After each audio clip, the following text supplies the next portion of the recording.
Welcome to Retirement Solutions, the podcast. We are so grateful that you're joining us today. This is the podcast where we help you plan your retirement and thrive in retirement. I'm Ryan Thacker along with my brother Tyson, and we are the Retirement Brothers. And speaking of brothers, we're going to have a fantastic topic today. We're going to talk about families and relationships and how to be the super grandparent. Or maybe if you're struggling with how do I fit in as a grandparent, we've got an expert on with us today. Tyson, why don't you introduce our expert that's joining us today? Yeah, we're so excited to welcome a very special guest, Dr. Sean Brotherson. He's a professor of family life and specialist at North Dakota State University, which is in Fargo, North Dakota. He holds degrees in English, family sciences. He has a PhD in human development and family studies. And since 1998, he developed an educational program on marriage, parenting, family stress, and more. He speaks and writes regularly about healthy family living and strengthening relationships. He and his wife, here's the best endorsement right here, have been married for 34 years with 8 children and 3 grandchildren. And in their free time, they love spending time together, traveling, reading, church service, and of course, cooking family meals. We couldn't be more excited, Dr. Brotherson, to be here with you today. And let's start with really the heart of what brings us together, family traditions and meaningful gatherings. Can you share some examples of maybe some family connections or traditions that really help people to come together? Yeah, when we think about building family connections, it's really the activities we engage in together that help us to build those family connections and the positive communication we have in those settings. And so actually, when we define a family tradition, it's typically an activity that you do that's significant or meaningful for those who are involved, and it's coordinated and it's repeated through time. So it's not just typically a one-time thing, but something that you can plan on. That can be annual, so that's something like once a year, or something that occurs more regularly, like once a week. So there's lots of ways that we can accomplish that. Certain types of gatherings that we participate in are very conducive to building those family connections. It might be a Sunday meal at the home of a grandparent once a month. So if you're a grandparent and you have the space to be able to host a family gathering, grandkids can come and they can bring a roommate or something like that. That's really a positive thing. That's actually something that happens in my family. My mom, she's 82. She hosts a monthly family meal. People come. They make it easier on her. They all bring a dish, So just adding little elements like that. Hey, what can you bring? Or maybe we'll have a certain theme to this family gathering. So I think that's really good.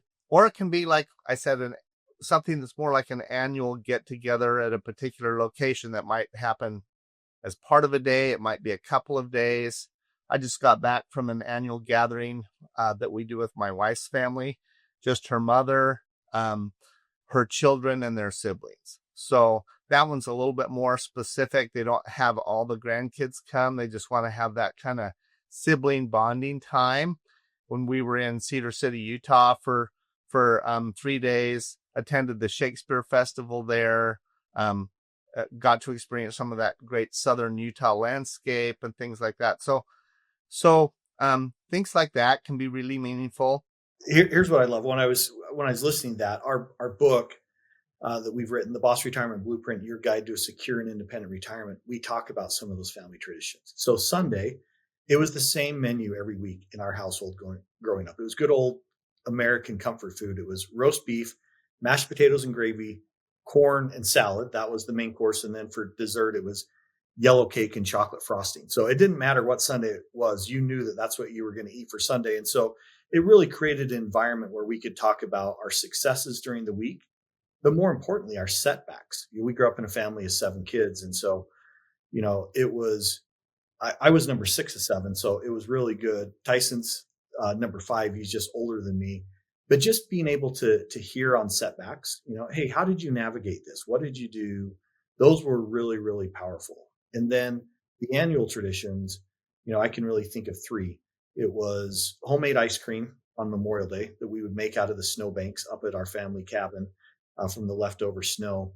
And then it was barbecue on the 4th of July, where you're excited. That's midsummer. And then there was the part for me that kind of wasn't that exciting, but it was Labor Day.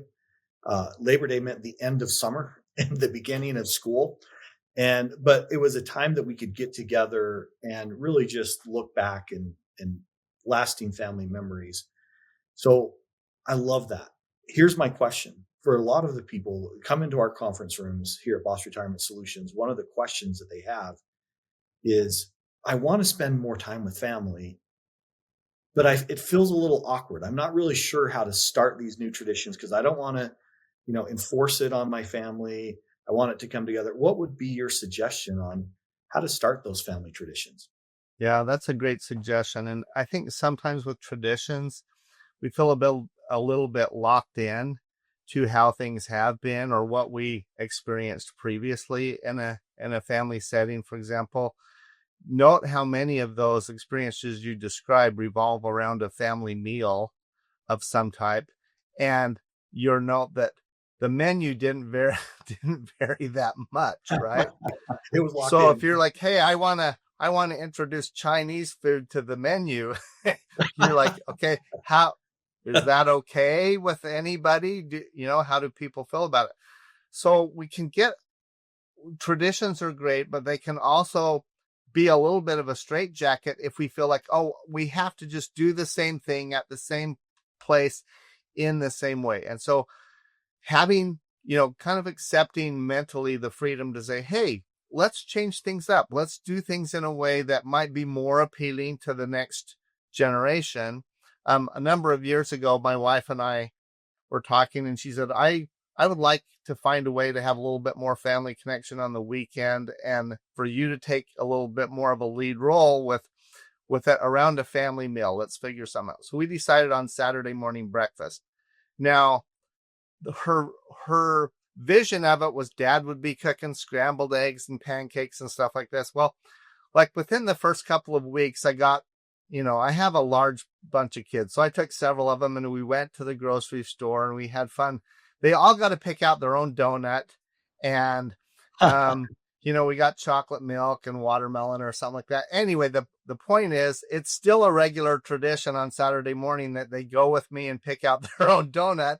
And that was different. And it was a departure from the tradition that my wife had in her mind, but we still do it. My kids beg me every weekend, Dad, can I go with you to get donuts?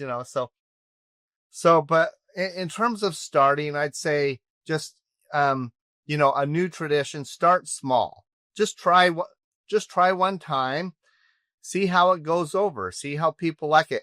On this, we've done it for 5 years with my wife's family, this annual gathering down in Cedar City, Utah, the Shakespeare Festival.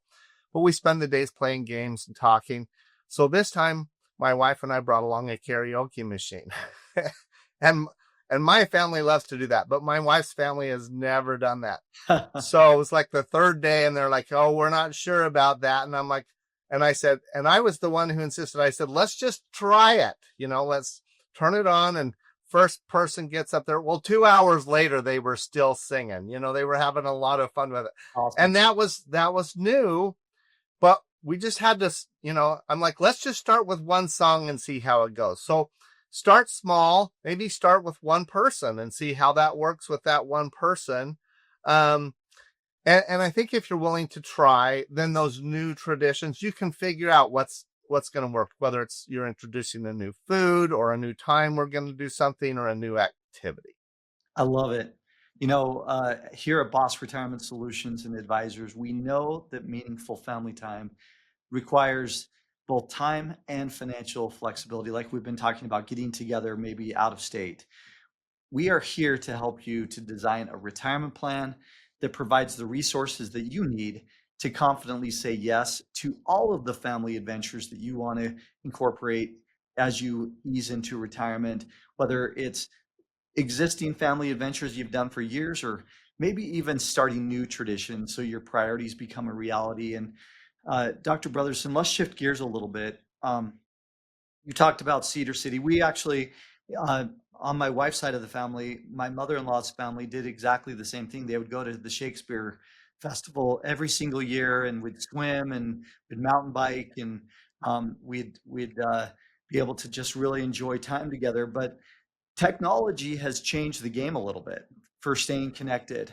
What are some of the ways that you're seeing and encouraging retirees to maybe use video calls or social media or other apps to keep in touch with grandkids or even maybe distant relatives?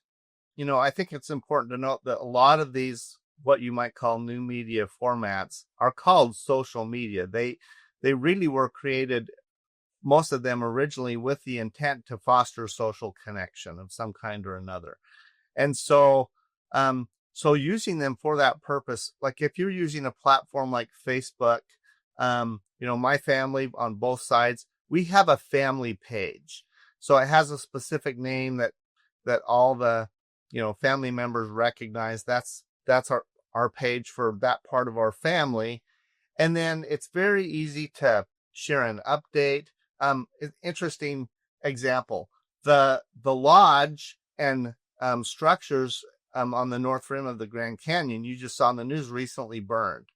Well, my grandmother, my mother's mother, worked there in college. And so Wow. our family has a little tie to this. So immediately my aunt posted on that family page and said, hey, this is something we probably should feel sad about. It's a sad thing, but also we have this kind of unique family connection to that. And she recounted the family story. My grandma worked there in college. She taught herself to play the accordion so that she could entertain the tourists who were there, things like that. So that story being shared, even though that's a tragic event, our family's tie to it was facilitated very easily by the use of a technology platform where you have a shared family page. So it can be something like that. Me and members of my family, for work, spent some time overseas last year. We were concerned, how are we going to connect with our family back in the States? And so we checked into it. There's a widely used technology app called WhatsApp that's used all across the world. So we all downloaded that. We tested it before we went. And then we could have these, and then we set up a regular time every week that we could check in, and we could use that app and just talk to each other and catch up. How are things going?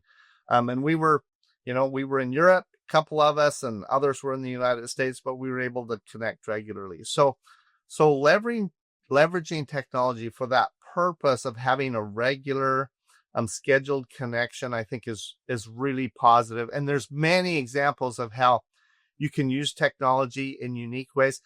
With a lot of emergent technologies, it's really interesting. Like if you're interested in family history, there's all these little features now that you could, like you might have a picture and you might go in and it'll animate it for 3 or 4 seconds. So you'll see, and for example, my brother passed away when he was quite young. So I showed my mom his picture and I said, watch. And then it showed him moving his head. And she's like, it's like he's just alive in front of me again. Wow. Great. It's just a little thing, but it's just really fun, right? So being willing to kind of try technology, and that's one way that you can really bridge across generations.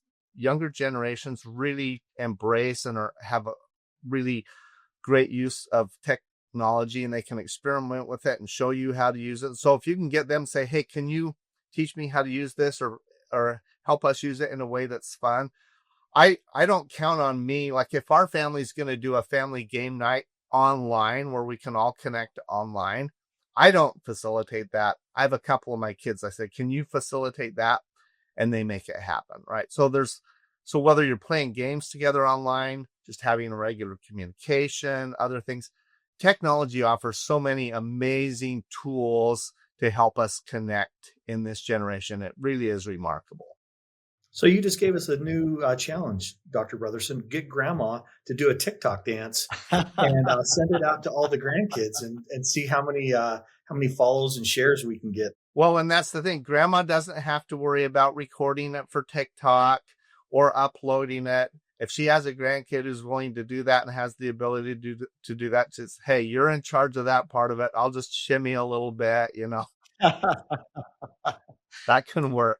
I love that. It's, and I think that's couple of things that are just really resonating with me, Dr. Brotherson, on this call is you have to be bold and vulnerable to go out and try some new things. We don't need to lock in the same family traditions. I can just see having my dad eat Chinese food. I mean, this would be amazing. I can see, the technology with the grandkids and just connecting. We use GroupMe as our family connection, and it is really fun when new grandchild is born. In our family, there's 83 now. The last great grandchild was just born over the weekend, and it was really fun to see our brother and our sister-in-law post their new grandchild, which is the great grandchild for our mom and dad. And it's just fun to see the likes and the hearts, and I'm pretty proud of our parents for embracing GroupMe and some of these things that are really hard. And our family farm just got sold, and there was this conversation. There's the farm that my dad grew up on, up in Heber, and from all of a sudden it started rolling out the story. How did the farm get purchased? Well, the farm got purchased on a tax sale during the Great Depression, and then when our grandma died in 1989, I remember the debate that their siblings had: do we keep the farm? Do we sell the farm? They ultimately ended up deciding to sell the farm, but then I found the farm had sold last October, and it was a multi-million-dollar sale of the farm, and so it just blew my dad's mind. It was fun for him to just relive that and say, the farm was bought for $200 at a tax sale after the Great Depression, and then to see it sell for millions of dollars. It just blew his mind. But that conversation really engaged this conversation of, well, how do our grandkids buy houses now with all of the expenses and inflation? And we had this great conversation all online together, just everyone putting different information in. And, it kind of went back to family stories of, I'm sure $200, even though that seems like nothing now, for our grandfather, for our kid's great grandfather, and the great grandkid's great great grandfather, I'm sure $200 was pretty hard to come up with. But that enabled a family story that we just had a discussion of. Fortune favors the bold. And right in the present moment, it's always going to seem hard. It's always going to seem difficult. But we had this discussion on how, Grandpa Thacker, he was bold. He found a way. He found a way to make it happen. He found a way to come up with that $200 in cash, which was hard after the Great Depression. And, the compound effect, what happens over time and generations. And that all was facilitated with technology. Very, very powerful.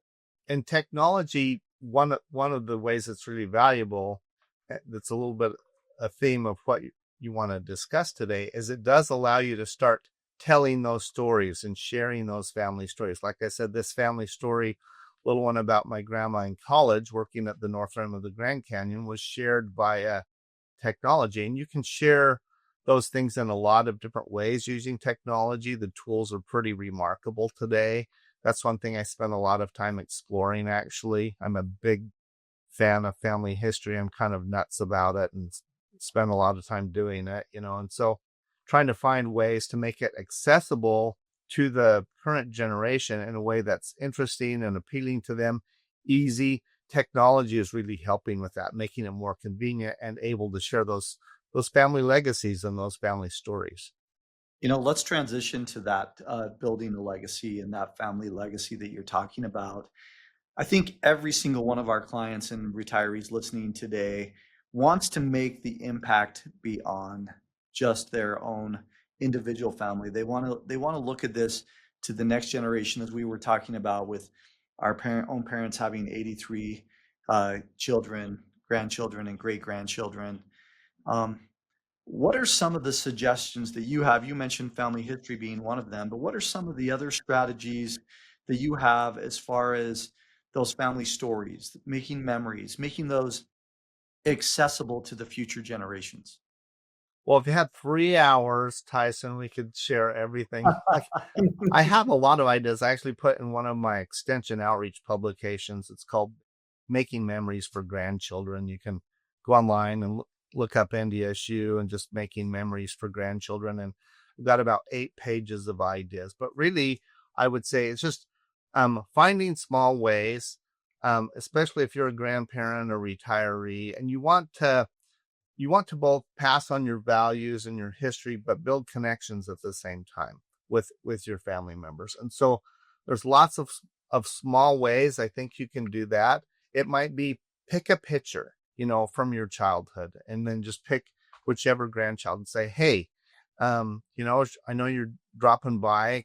Could you spend 15 minutes with me? And let me tell you the story and what this picture, whatever story is connected to this picture in this part of life. It could be a walk, a road trip down memory lane. Say, my dad, his first, he grew up on a ranch in the Uinta Basin out in eastern Utah, right? So when he first had a chance to get a job in the big city, it was in Salt Lake at a big hardware store. And I remember later, when we were both grown a little bit, I was in my early adulthood, and we took a little road trip. It was just an hour up the road to Salt Lake, and went by, and that old lumber store was still there, and we could drive by and we could go and look, and he could tell me a little bit about what that little period of his life. It was just a summer, but I still remember that connection with him, right? So it might be a road trip through your childhood. It might be pick a memento that you have. Okay, so Ryan, you mentioned, that you have the family farm. Well, there's probably mementos that have come down from the family farm, Sure. right? That you have, and you're like, hey, let me pull this out actually and show this to my kids. Or Tyson, you set up in the Dakotas. Well, is there something that you took out of the Dakotas that you still have, that you can pull out and share, from that period of time in your life? And so I call that sharing memento memories. Mm. Grandma, why do you have this? Why do you have this painting? Why do you have this, whatever it might be? So there's a lot of activities you can do together, especially for grandparents or retirees who are looking for meaningful engagement. Hey, what skill can you teach or pass on to a grandchild? Like one I'm trying to do right now is fishing with a couple of my grandkids. And my oldest grandson, he's 5, and he's just gotten a little bit nuts about fishing, which is good because Grandpa Sean is nuts about fishing. And so we did a little bit of it together recently when we were out visiting. So now I'm like trying to get him set up with the right gear, and every time we're there, teach him a little bit more. So it might be a skill that you have to teach. Maybe it's a recipe that you have to pass on, but hey, let's spend an hour together, get the ingredients, buy them together, and then make this so you can see how to make it in the way Grandma made it, or Aunt, who Emily made it, or whatever. So I think doing those activities together and then telling the stories that go with those activities, that's a really great way to kind of pass on those family stories. So I'd say focus on the activity and who you're going to do it with and what you're going to pass on. And then there's also other ways, we can talk about if you want to pass on those family stories or pictures in other ways. Technology and other things allows you to do that too. So. Well, and one of the things I love about this is it's just one thing I'm feeling right now in this conversation is gratitude for my parents and grandparents on both sides. And as we're talking about these things, I think sometimes in a society, a fast-paced society with technology and instant communication, we forget a little bit about what the power of being present and stopping and sharing those memories, sharing those mementos, talking about here's how this affected me. Um, I know that there's been studies done that show that when you talk about family stories and you make connections, it creates a legacy in and of itself of we can do hard things. We can find a way to buy a farm during the Great Depression because our family does hard things. We can and then translate that to now to today. You can do hard things. Your scenario is different, but remember, you come from a long bloodline and legacy of people who figured things out. Um, one of the things that I talk to my boys about is um, the story of our grandpa that came to America in 1857. The thought process of standing on the docks, leaving Liverpool, England, and then arriving in Boston and standing on the docks there with 5 kids and not having a job, not having any resources because you used all the resources, And it literally took him 6 years working in different jobs from New York to Philadelphia, to be able to make it to what his dream was. And sometimes we want instant results, we want instant solutions, but they take hard work. They take hard work, and it's very, very powerful when you can do that. Yeah, and I think helping young people, in our lives and our families to appreciate what they're doing today, that's a reflection of those values and commitments that have been passed on by their families. I have a niece who is over in England, and she just graduated from the University of Manchester, and she's just, when she was looking at what to do for college, she decided, I'm gonna travel back in time and go back where my ancestors are from. Anyway, she went over there, and I look at that and I'm just amazed, and I'm like, Sabrina, you're a pioneer in your own right. You went to a foreign country, you enrolled in school there, you successfully completed a degree. And I'm like, that's as much of an accomplishment as any of your ancestors who traveled to a different place and accomplished new things. And that should be celebrated. And that story can be told. She can share that along with, maybe her mother's or her grandmother's or her aunt's story of their own educational adventure and what they accomplished. And so I think, sharing across generations how we're living, the challenges of life and what we can learn from and share with one another and support one another. I mean, I think that's what it's all about. When you talk about making a legacy, that's really what it's about. And the people that you serve in your work with Retirement Solutions, that's what they really want is, how can I have a meaningful legacy as I move into my later years? How do I make that happen? And so very much what we're talking about is really, I think, for most people, the substance of what they want. It's nice if they can build up a little nest egg, but the purpose of that is to help them accomplish and do these things, build these connections, pass on these values and stories that are so meaningful to them and their other family members. Well, Dr. Brotherson, man, this has been a tremendous treat to spend this time with you today, sharing your decades of wisdom and practical advice. We love hearing about these connections and building this legacy that's so important to every single one of us. Really quickly, can you just share a couple of resources if people want to dive deeper into what you've put together, maybe a couple of websites or online courses that you have? Yeah, sure. I mean, my job at NDSU Extension is providing educational resources on family topics. So we have a series called The Art of Grandparenting. So if you want to type in NDSU plus The Art of Grandparenting in a Google search, you'll come up with some of the kind of resources I just talked about. There's a great book out there for folks who are grandparents called Grand Loving. It's a really good resource. There's a website called grandloving.com. You can go there. That's great.